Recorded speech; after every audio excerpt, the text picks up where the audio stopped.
목사님께서 한센인 교회를 29년 동안 섬겨오시고 지금까지 한 평생을 그분들을 위해서 또 섬겨오신 분입니다.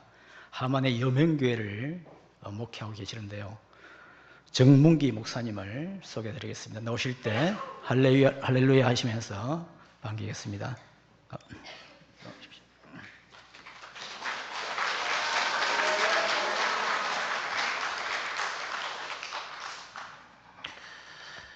저는 그 차렷 경례를 하는 거 보고 군대인 줄 알았어요.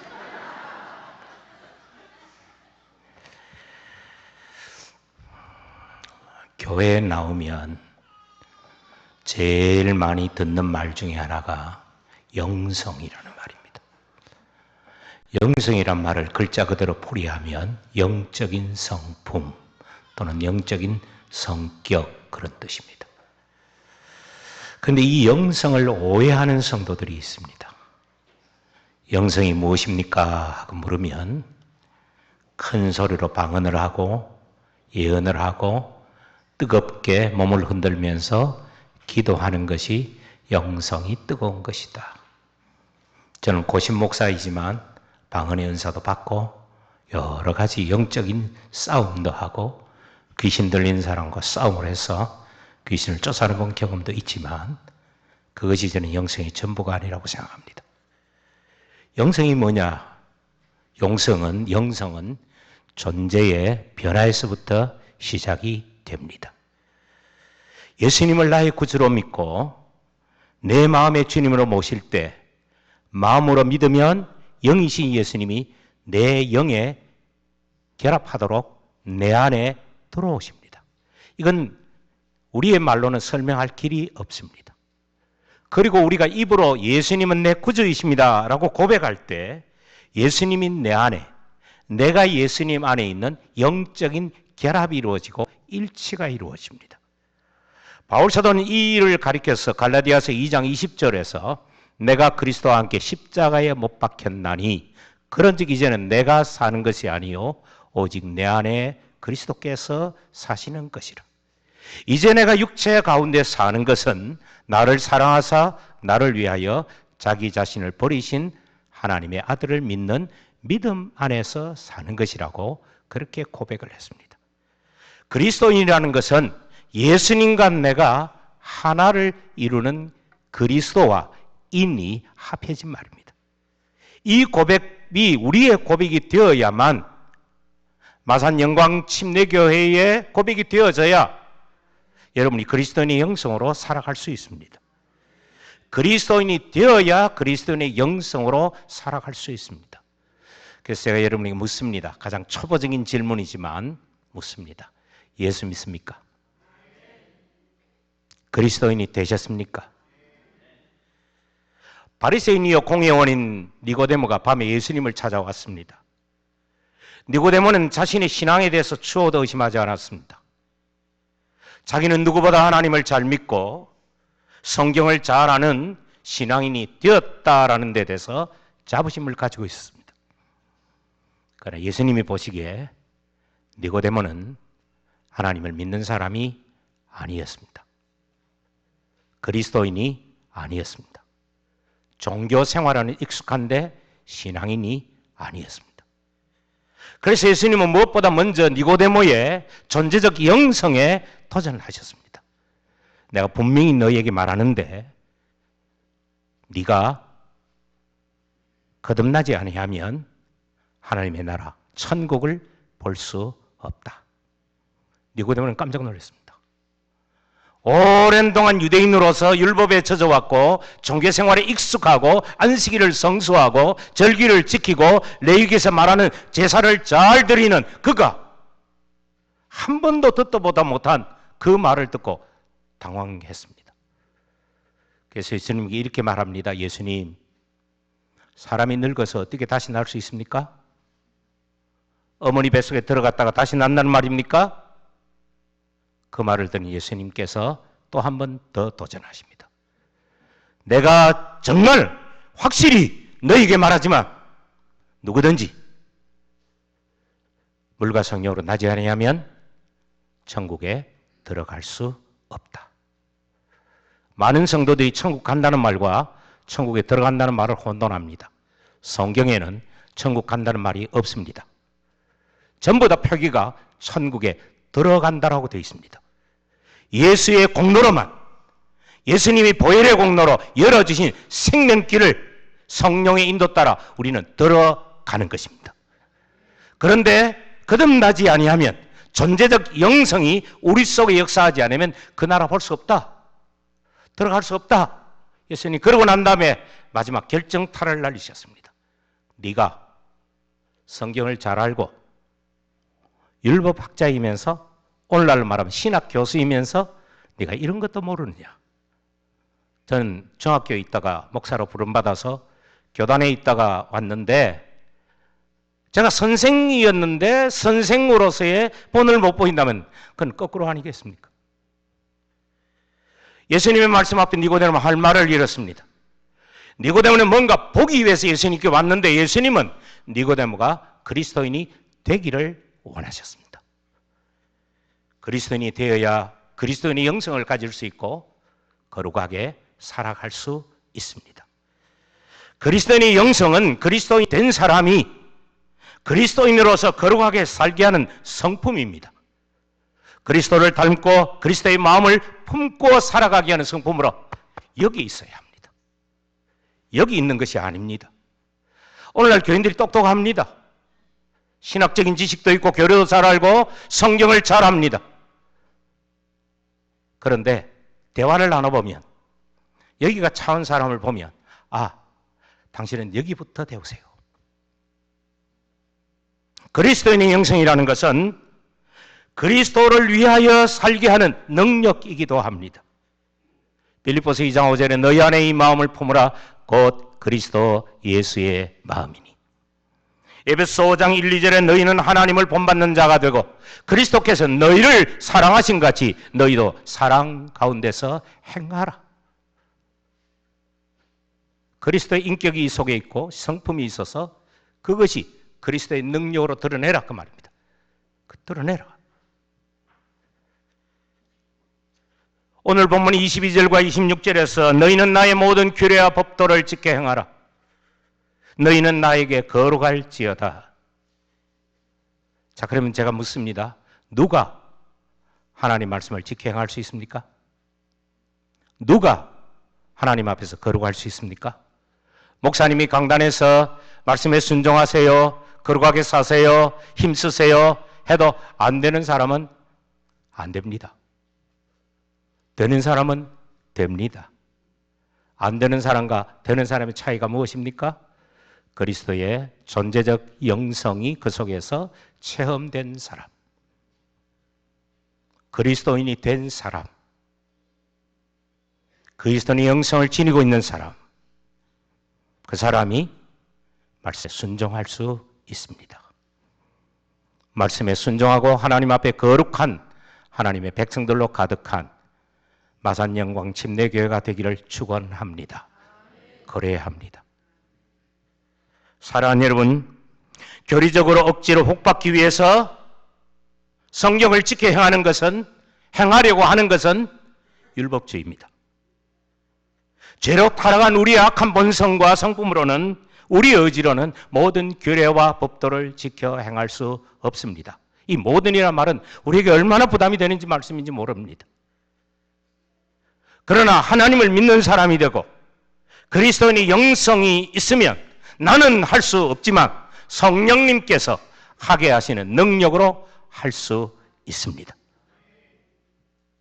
우리가 복음을 듣고 물과 성령으로 거듭났으며 살아계신 하나님을 믿으며 그리스도인의 영성으로 사느냐 아니냐를 판별할 수 있는 기준점이 있습니다. 그것은 세상 사람과는 달리 하나님의 말씀을 지켜 행해서 거룩하게 살려고 하느냐 아니냐를 보면 판별할 수 있습니다. 또 하나, 우리는 불완전하고 2%가 항상 부족하기 때문에 불순종하고 잘못할 수 있는데, 그때에 하나님이 너에게 책망하실 때에 변명하지 않고 자존심 내세우지 않고 잘못했습니다 하고 엎드러지느냐 아니냐, 회개하느냐 아니냐를 보면 그 사람이 그리스도인의 영성으로 사느냐 아니냐를 판별할 수 있습니다. 사울과 다윗의 차이가 뭐라고 생각하십니까?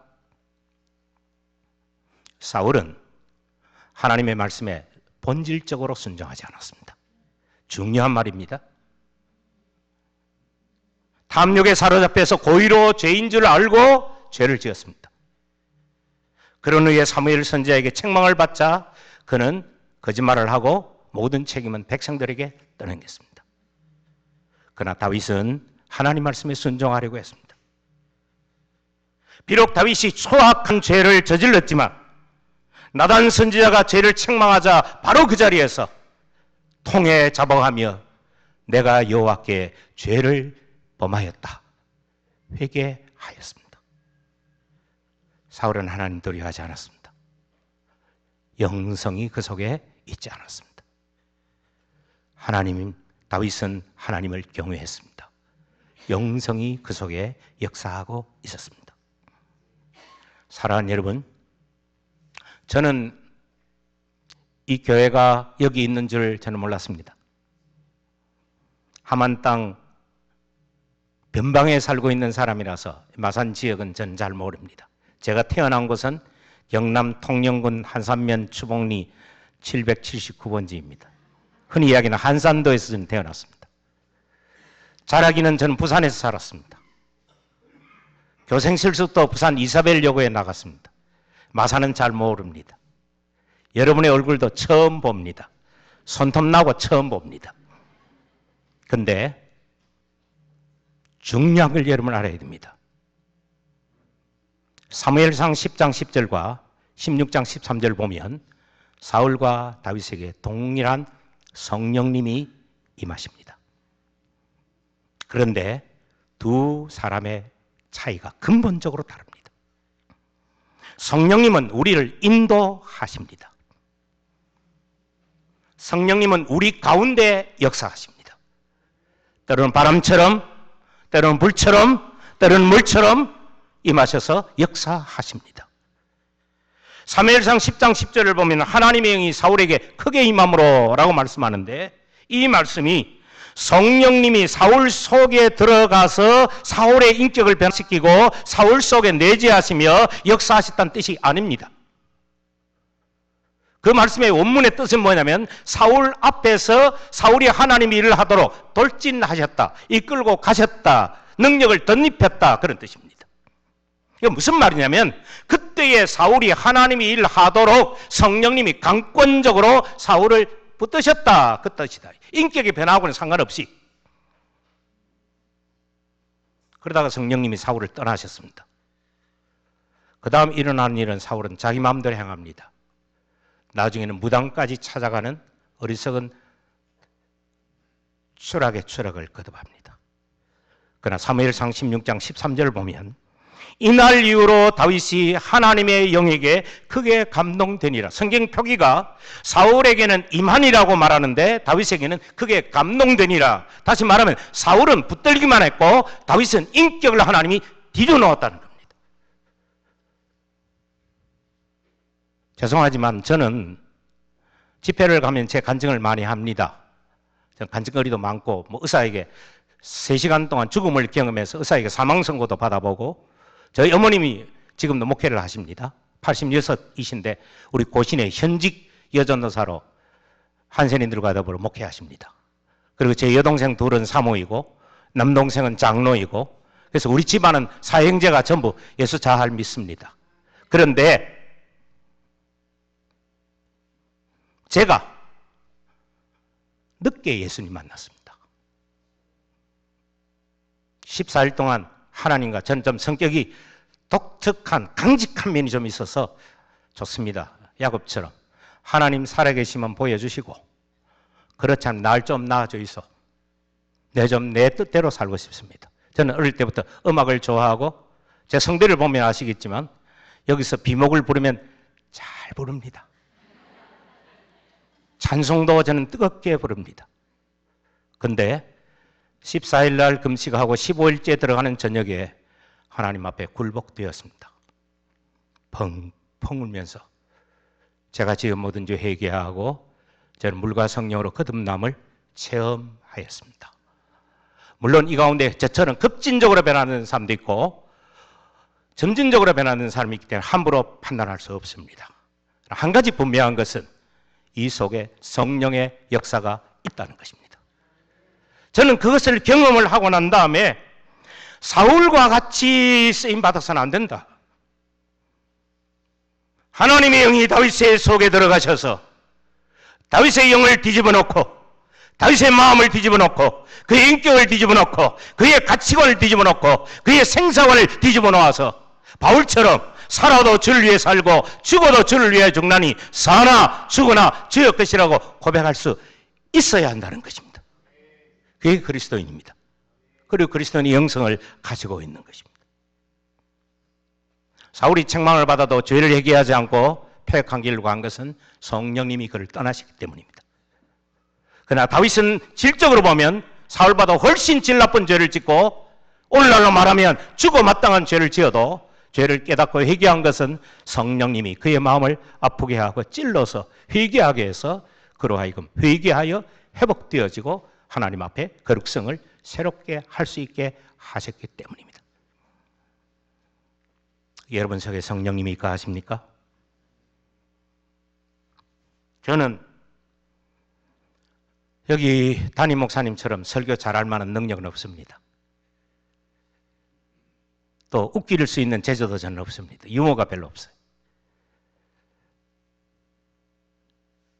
그러나 저는 한 가지는 여러분에게 이 교회 설교를 앞두고 제가 얼마나 새벽마다 많이 울고 기도했는지 모릅니다. 하나님 이 설교가 곰탕이 되게 해주세요. 이 말씀이 선포될 때 입을 대는 자가 되지 말고 심령이 뜨거워지는 역사가 있게 해 주시옵소서. 성령이 여러분 속에 역사하고 계십니까?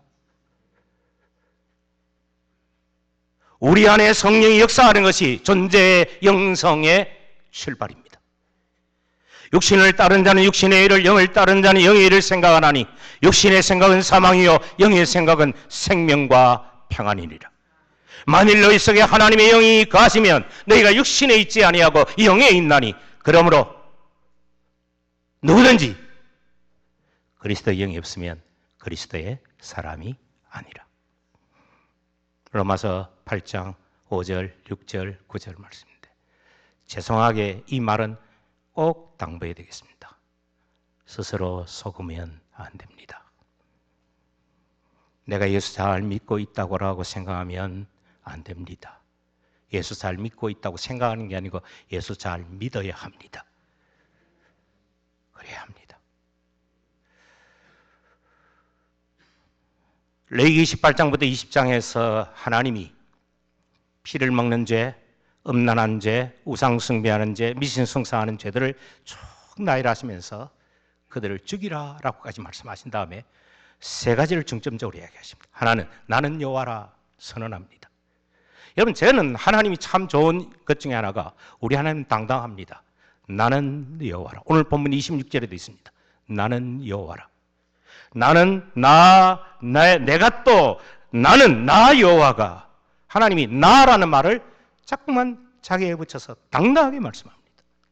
나는 여호와다. 이 말은 광야에 있는 이스라엘 백성들이 뻐가면 원망하고 뻐가면 불평하니까 하나님이 나 안 죽었다. 나 살아있다. 나 존재한다. 내가 여호와다 하고 자기 선을 하시면서 나를 존중하고 나를 경외해라 일깨워 주시기 위해서 말씀하셨습니다.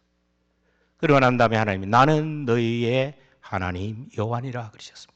관계를 말씀하셨어요. 하나님은 저 멀리 혼자 계시는 분이 아니고 우리에게 찾아오셔서 우리와 관계를 맺으시고 우리와 연결되는 분인데 하나님이 너희 하나님이라는 것은 생명관계를 맺어서 우리와 하나님의 일체를 이루고 싶다는 뜻이니까 이 생명관계에 대해서 강조하셨습니다. 그런 다음에 오늘 본문에 집중적으로 나오는 말이 있습니다. 나는 너희를 거룩하게 하는 여호와이니라. 뭐하게 하는? 거룩하게 하는. 이 거룩이란 말을 잘 들어야 됩니다. 거짓말 안 하고 도둑질 안 하고 남 안 두드려 패고 간음 안 하고 그렇게 생각하는 게 거룩이라고 생각하는 사람 말이 그러면 공자의 윤리 도덕과 성경의 거룩이란 말이 무슨 차이가 있습니까? 오늘날 많은 성도들이요 성경의 가르침을 윤리도덕하러 격화시키는 사람들 많아요. 이 혼돈되어 있어요. 아니에요. 성경이 말하는 거룩은 오직 하나입니다. 내가 거룩하니 너희도 나에게 거룩할지어다. 거룩의 표준이 누구란 말입니까? 하나님이시라는 거예요. 하나님이 보실 때 하나님의 기준에 맞게끔 하나님 앞에서 하나님의 판단에 우리는 자꾸 사람 이야기해요. 윤리도덕적으로 문제가 있으면 그 사람 신앙 자체가 문제가 있다고 봐요. 근데 여러분, 다윗이 간음죄도 지었고 간접살인도 했고, 참 다윗이 지은 죄를 보면요, 왕에서 쫓겨나야 돼요. 근데 하나님 그렇게 하지 않으셨어요. 왜요? 윤리도덕적으로 보면 때려 죽일 놈이지만 하나님이 보실 때는 다시 한 번 더 회복되어서 주의 일을 할 수 있는 사람으로 보셨습니다. 그게 거룩이에요. 그러니까 신앙생활 하실 때 내 기준으로 사람을 판단하는 윤리도덕 가치관을 내려놓고 하나님이 너희가 내게 대하여 거룩해라, 내가 거룩하니까 너희도 거룩하라고 하신 그 하나님의 표준된 거룩성을 하나님 강조하셨음을 잊지 말아야 합니다. 그런데 이게 놀라운 은혜입니다. 자, 한번 보십시오. 여러분, 이스라엘이 거룩하기 때문에 어떤 공로나 의가 있어서 하나님이 그들을 만민 중에서 구별해서 하나님 백성으로 삼으셨습니까? 아닙니다. 하나님이 이스라엘 백성들을 만민 중에서 구별하여 주셨기 때문에, 하나님의 소유가 되게 해 주셨기 때문에 그들이 하나님 앞에 거룩하게 살 수 있는 길이 열린 것입니다. 마찬가지입니다. 우리가 잘나고 어떤 공로가 있고 의의가 있어서 하나님이 우리를 만민 중에서 구별하신 게 아니었습니다. 저는 우리 교회에서 별명이 울보 목사입니다. 제가 웃으면 눈부터 웃지요. 저보고 반달눈이라고 합니다. 근데 십자가를 설교하면 저는 웁니다. 왜냐하면 제가 만난 예수님에 대한 심장이 떨릴 때가 있습니다. 저는 지금도 내 아내를 보고도 가슴이 떠는 때가 있지만 주님 때문에 가슴이 떨려 할 때가 있습니다. 나이 많은 분, 저 주책이다 그러지 마세요. 전 주님 때문에 가슴 떨어서 울 때가 많습니다.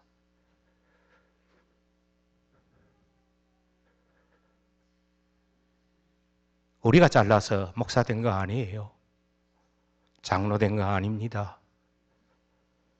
하나님의 소유가 된 거 아니에요. 하나님이 구별하신 거 아니에요. 하나님이 무조건적으로 우리를 택하시고 불러서 하나님의 소유로 만민 중에 구별해 주셨기 때문에 여기 마산영광 침례교회 여러분 출석하게 되었고 오늘 여기서 생명의 말씀 듣고 있는 겁니다.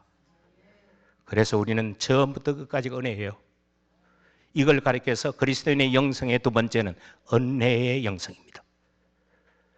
내가 나 된 것은 하나님의 은혜로 된 것이니 내게 주신 그의 은혜가 헛되지 아니하여 내가 모든 사도보다 더 많이 수고하였으나 내가 한 것이 아니요 오직 나와 함께 하신 하나님의 은혜로라.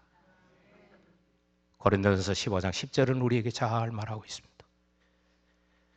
오늘 본문 20장 26절에서 내가 너희를 나의 소유로 삼으려고 너희를 만민 중에서 구별했다. 하나님 그렇게 말씀하시는데 하나님이 만민 중에서 이스라엘을 구별해서 하나님 소유로 만들었고 우리도 하나님이 구별해서 하나님의 소유로 만들었는데 하나님의 소유로 만들었다는 말이 무슨 뜻이냐가 중요합니다. 자, 그러면 여러분 물어보십시다. 소유란 말은 물건이라는 개념이 떠오릅니까? 사람이라는 개념이 떠오릅니까? 아, 오늘 강사 오면 말하지 말자. 자, 다짐하셨습니까?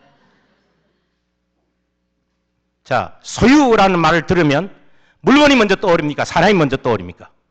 물건이 먼저 떠오릅니다. 그러면 하나님의 소유를 삼았다 그러면 하나님이 마음대로 할 수 있는 물건으로 만드셨다. 천만에요. 그러면 예수님이 이 땅에 우리처럼 사람이 있고 안 오십니다. 인격자로 오셨어요. 그러니까 하나님의 소유로 삼았다. 표현은 이렇게 되어 있지만 하나님의 백성이 되게 하셨다 그 말입니다.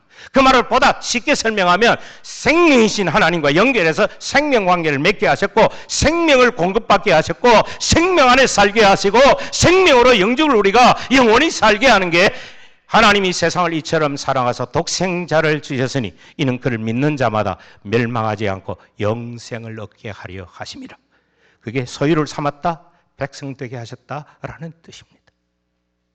그런데 여러분, 우리가 먼저 하나님 앞에 나 사랑해 주십시오, 하나님의 소유 삼아 주십시오, 만민 중에서 구별해 주십시오 기도해서 응답받은 게 아닙니다.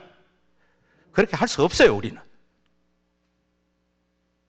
하나님이 아무 조건 없이 죄 많은 우리를 만민 중에서 택해서 구별해서 하나님의 소유로 하나님 백성으로 삼아 주신 것입니다. 우리가 아직 죄인 되었을 때 그리스도께서 우리를 위하여 죽으심으로 하나님께서 우리에 대한 자기의 사랑을 확증하셨느니라. 우리가 원수 되었을 때에 그의 아들의 죽으심으로 말미암아 하나님과 화목하게 되었은즉 화목하게 된 자로서는 더욱 그의 살아나심으로 말미암아 구원을 받을 것이니라. 로마서 5장 8절과 10절은 우리에게 이 사실을 잘 증언하고 있습니다. 그래서 하나님의 소유가 되고 그리스도인의 영성으로 사는 사람은요, 자나깨나 여기에 불이 있습니다. 은혜가 있습니다. 예수 믿는 사람은 눈이 꼴짝하면 안 됩니다. 웃어보세요. 목사님이 얼굴에 참 인품이 좋게 나타나시고 목사님 한번 어디 가서 택시 타시면 목사님이십니까 하고 담임 목사님 말씀을 들으실 것 같은데 저도 쪼매이 듣습니다. 자, 다시 한번 이야기하시면 웃으세요. 그런데 어디가 웃어야 되냐면 눈도 웃어야 되지만 여기가 웃어야 합니다. 왜냐하면 하나님의 나라는 먹는 것과 마시는 것이 아니고 오직 성령 안에는 의와 평강과 다음 뭡니까? 희락입니다. 기쁨입니다. 즐거움이 있어요. 예수 믿는 기쁨이 있어야 됩니다. 예수 믿으면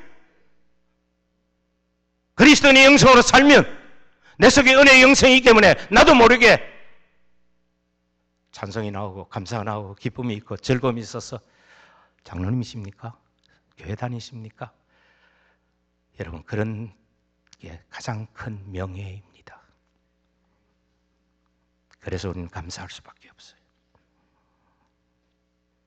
우리를 구원하시되 우리가 행한 바 의로운 행위로 말미암지 아니하고 오직 그의 긍휼하심을 따라 중생의 씻음과 성령의 새롭게 하심으로 하셨나니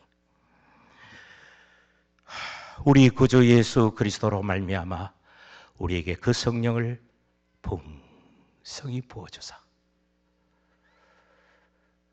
우리로 그의 은혜를 힘입어 어렵다 하심을 얻어 영생의 소망을 따라 상속자가 되게 하려 하심이라. 디도서 3장 5절부터 7절. 제가 왜 이렇게 천천히 이야기하냐면 제가 이 강단에 서보니까 교회가 참 영적으로 깨어 있습니다.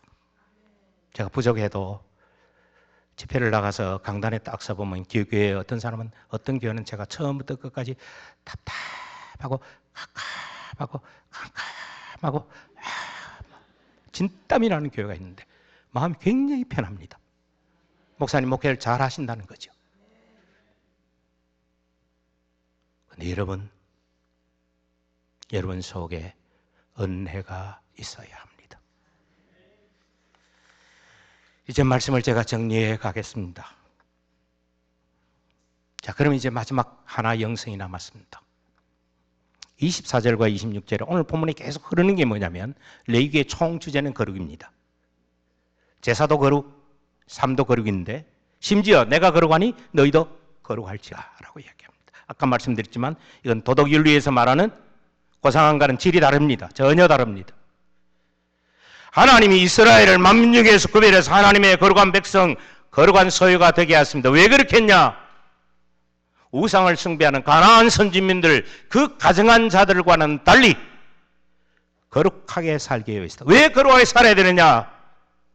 하나님이 거룩하시면서 거룩한 백성으로 삼아서 거룩한 사명을 맡겨주셨기 때문입니다.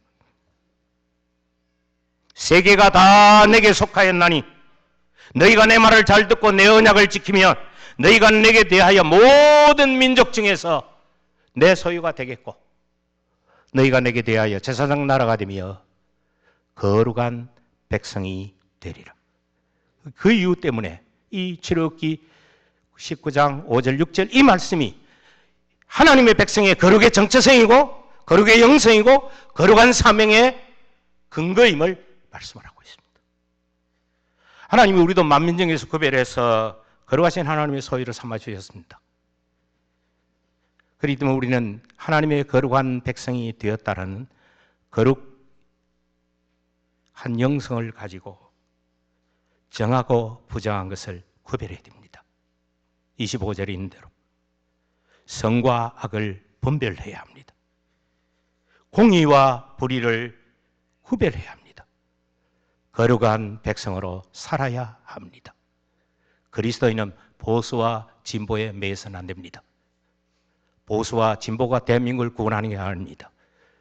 하나님의 영이 함께 하시는 그리스도인의 영성을 가진 대한민국 교회가 기도하면 우리 조국은 망하지 않습니다.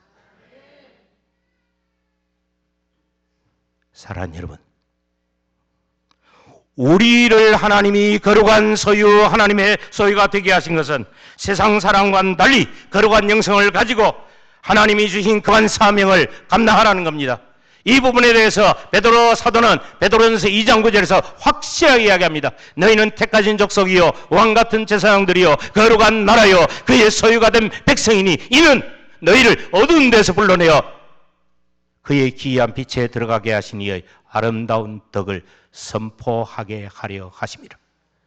왜 마산 영광 침례교회가 여기 있어야 합니까? 그건 이 지역에 여러분이 어둠에서 빛으로 들어가게 된 이 그리스도인의 영성, 전제적 변화의 영성을 가슴에 품고 은혜의 영성으로 뜨거운 가슴으로 생명을 사랑하며 가서 거룩한 영성을 그들에게 드러냄으로써 어둠에서 빛으로 변화된 여러분의 모습을 통해서 하나님의 나라를 확장하라는 겁니다. 이 교회는 붕합니다. 왜냐하면 아멘하는 분들의 지금 눈이 진솔합니다. 이제 말씀을 맺는데요. 여기서 중요한 걸 하나 놓치면 안 됩니다. 자, 존재적 영성으로 변화됩니다. 은혜의 영성으로 하나님과 더불어 동행하며 은혜 가운데 사합니다. 거룩한 영성으로 우리는 하나님을 표지로 하나님 앞에서 하나님을 닮아가며 우리의 거룩한 사명을 감당해야 됩니다. 근데 이게 우리 힘으로는 안 됩니다.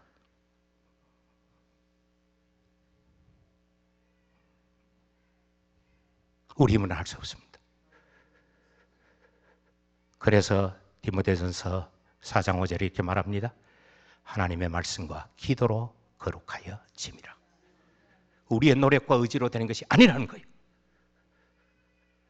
이 말씀과 기도로 거룩하신다는 말은 하나님을 잃으면 안 된다는 거예요. 기도하라는 사람은 하나님을 잃는 거예요. 말씀 생활을 가까이 하지 않으면 하나님 잃어버립니다. 하나님을 잃는다는 말은 하나님 무슨 소유로 물건처럼 잃어버린다는 게 아니고 내 마음이 하나님에게서 떠난다는 거예요. 그러면 아무리 해도 안 됩니다. 매일 말씀 생활이 지속돼야 합니다. 기도에 힘써야 됩니다. 성령의 이끌림 받아야 합니다. 그래야만 성령님이 우리를 할 수 있게 하십니다. 그리스도인은 존재적 영성으로 변화됩니다. 은혜의 영성으로 늘 가슴이 뜨겁습니다. 거룩한 영성으로 살아갑니다. 그래서 저는 제가 고민하다가 이렇게 제치어를 지었어요. 이게 존재적 영성이다. 변화. 그 다음에 이게 은혜의 영성이다. 뜨거움. 이것이 거룩한 영성이다. 앞으로 나아갔어. 그러므로 너희는 가서 모든 족속으로 제자를 삼아 아버지와 아들과 성령의 이름으로 침례를 주고. 괜찮지요? 내가 너희에게 분부한 모든 것을 가르쳐 지키게 해라. 여러분에게 주어진 거룩한 사명입니다. 이 사명을 지키기 위해서는 항상 여러분이 그리스도인의 영성을 머리에 생각되어야 되지만 가슴으로 느끼면서 모이면 기도하고 말씀 사모하고 흩어지면 전도하고 복음의 사명을 감당하고 헌신해서 여러분 한 사람 한 사람을 통해서 마산 영광 침례교회가 그리스도인의 영성으로 충만한 교회, 풍성한 교회로 부흥의 은혜가 넘치기를 주의 말씀으로 축원합니다. 기도하겠습니다.